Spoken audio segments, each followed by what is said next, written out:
Walmart's facing some issues right now too. They're passing it on down to their suppliers. That's something that we can talk about later. But Walmart's not doing the numbers that they need to do for their shareholders. So they're going to be putting pressure on their they can't do it to their customers, so they have to do it to their suppliers and staff.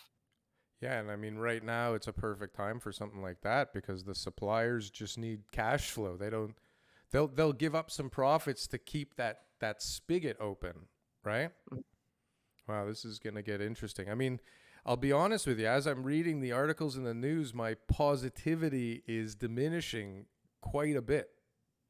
And Yep. not because the news is negative now. It's because I'm starting to see what is potentially coming down the pipe here. And so I was watching this other interesting video this week, and the guy described it as a waterfall. He says, I like to call it the economic waterfall. And Hmm. we're just kind of watching as, the first wave of some bankruptcies kind of fall off the cliff. And then, you know, whatever the next phase is, and the entertainment industry, whatever else. He says it's just like things are at different parts of the distances of the river away from the waterfall, and Yeah. things are coming off the cliff. So like CERB is going to run out next month. Right. Hmm. And they're talking about evictions are going to be allowed again next month. And we've talked about Airbnb a million times. So anyways, these are all topics we'll kind of get into, but uh, I'm not looking as positively as I was even last week. That's the point I'm trying to make. To add to what you were saying there was a record number of companies filing for bankruptcy protection, major corporations, over $5 million worth of debt in this last quarter since 2009. 5 And that's only billion? 5 million Oh, or that's more. it? Oh, or more. Okay. 5 million or more. This is the type of bankruptcy protection that these big Reitmans, these really big type. There's some cannabis companies, Yeah.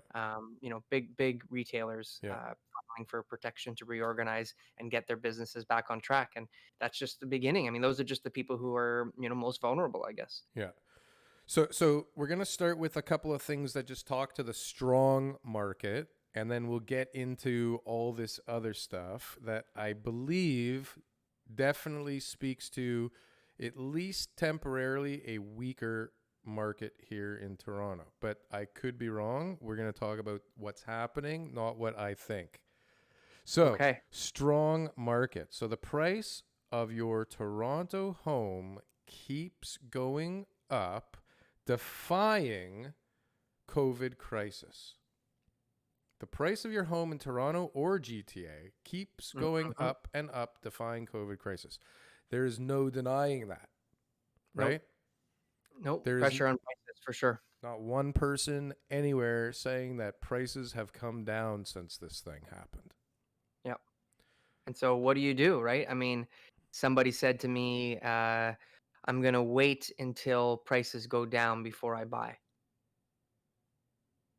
Yeah. When did he say that? Like March?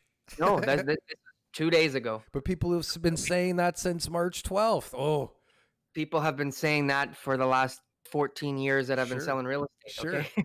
Listen, I was one of the first people to call a bunch of like platinum agents and say like, who's underwater? What kind of deals you got? And all I got sent to me was, this guy only wants $100,000 profit. He's willing to give up, whatever valuation they've given the condo. Yeah, yeah, yeah, I'm not trying to pay somebody profit right now. I'm trying to kill somebody. yeah, yeah. But So, then nothing ever came up. I guess the main thing is this: is right now, if the prices are going up and your neighbor is selling for $700,000, we'll use that as an example. Okay, what would it take for you to be willing to sell your house for less money? I'd have to be really desperate to sell. Right?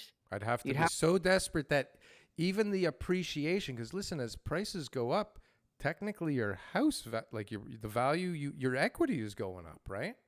Yeah. So like people first, I think you try and pull that out of the house before you sell it, unless you want to move. But if you Yep. want to move, means you probably are okay taking a hit. Listen, there's so many factors too. Like when did I buy this thing? What did I pay for it? So even if the market does start to change and we start to see a less demand and we have more inventory and all that kind of stuff happens and the market does really, really change going into a buyer's market, you still need to be able to find sellers who are willing to sell for substantially less, Sure. right? And at Sure. that point, how many people are really going to be saying to a buyer, I know my neighbor got X, but I'm going to be willing to sell for this much because, I need to move out of the country or whatever it is. I mean, it's a very limited number of people. And so all the Listen, people who are, in those positions, will be, exhausted from the demand of the buyers who are actually out there and looking, who need to buy, who are actually looking to buy a property and are highly motivated. And the people who are staying off in the higher price points, who aren't willing to come down, or who want even more than what their neighbor, they probably just won't sell. And if they're not motivated, they'll just sit on the market and it end up won't selling, and they're not moving for, upgrading from a 3 to a 4 bedroom or whatever it is. So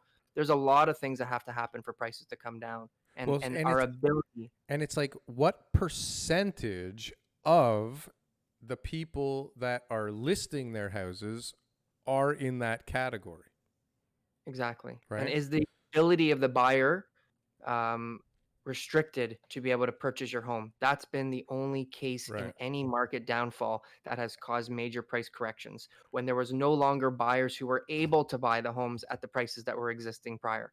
So now we've got record low interest rates. We've got all sorts of lenders in Canada who are offering different types of financing.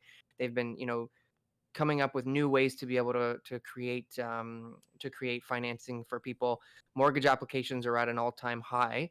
I know right now, I was speaking to a mortgage broker, that mortgage approvals based on the applications are almost at an all-time low. So we're getting there. We'll see, right? Because there's a lot of people who want to get money out of their house, and they went back to work, but they've literally not earned 3 or maybe 4 months of their annual income. So the bank is looking at it like, okay, great, you've got a contract, great, you've got a job, but you were just off for 4 months, so your net income this year has been reduced by a third. So how are we going to base our approval on you getting the money, right? Yeah. When if there's a second wave and you lose that income, why would we want to do that? 20% of people aren't paying their mortgages right now through mortgage deferrals, right? Yeah. So it's like, do we really want to put you into that category? Like, there's just so many things at play here. So it's going to be really interesting over the next 6 months. It's going to get very interesting. The other positive article that I found I doesn't. took that down the negative road. Sorry. Well, Habit. but That was you know what? I think, listen, we're both very positive, bullish people when it comes to the real estate market. But I think if we're going to be honest on this show and not just be kind of trying to push our own agendas across, there's some like worrisome potential coming down the pipe. And it looks like the only thing that can save that is a government bailout. to Or to landlords, to tenants, to everybody again, like basically extending what they've done. yeah, they've been doing it. Well, but they're about to cut it all off, is the thing, right? So if Trying they to go into the wage subsidy side. they're So they're not. trying to get people into the wage subsidy side, sure, but Yeah. are they willing to risk a potential crisis by switching it over to that, when what's happening currently is working, and we just got a AAA rating saying like we can absorb this? Well, but that to me says, hey, like, keep it going, like let's go for a AA, Yeah. right? But keep this thing going, because Yeah. listen, if we just turn off those taps, I'll take a A rating if it means that we can keep the party going for longer, Yeah, I get it. I right? get it. Yeah. So anyways, this other article, which for some reason is not popping up on my screen, but it basically says that 95% of GTA housing markets are showing an increase in value, or price, basically, in July. So that's good. We know this. That's really the only good news that I could really find is this.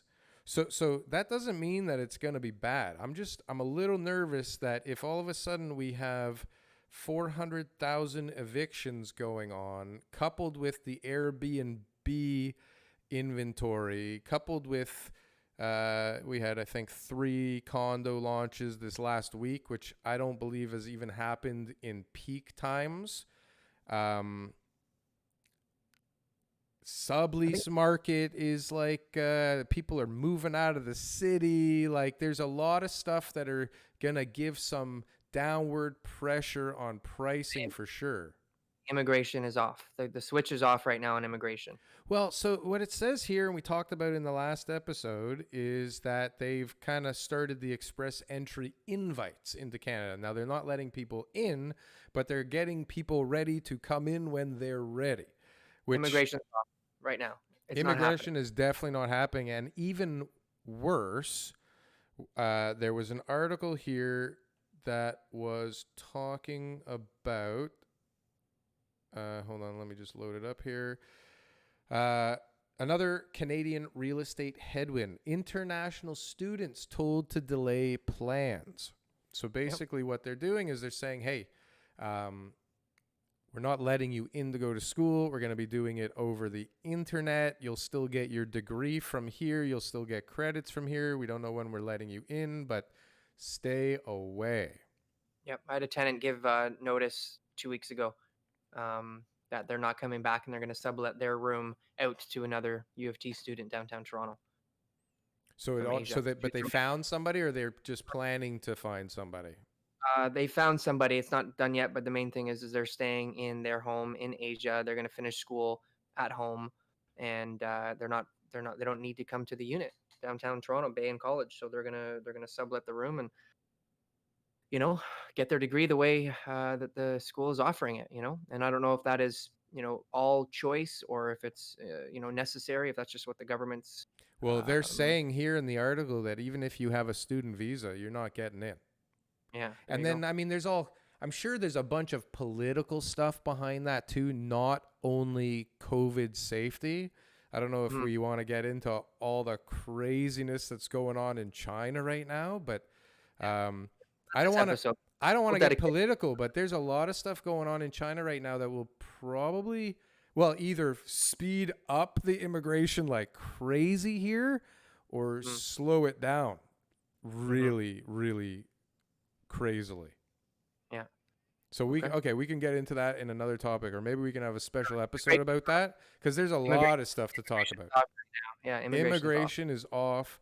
There's an article here that says something about like if we're gonna keep this up, basically we need immigration strong because birth rates have Yep. fallen. Yep. Not too much interesting in that, but yeah, immigration is definitely off.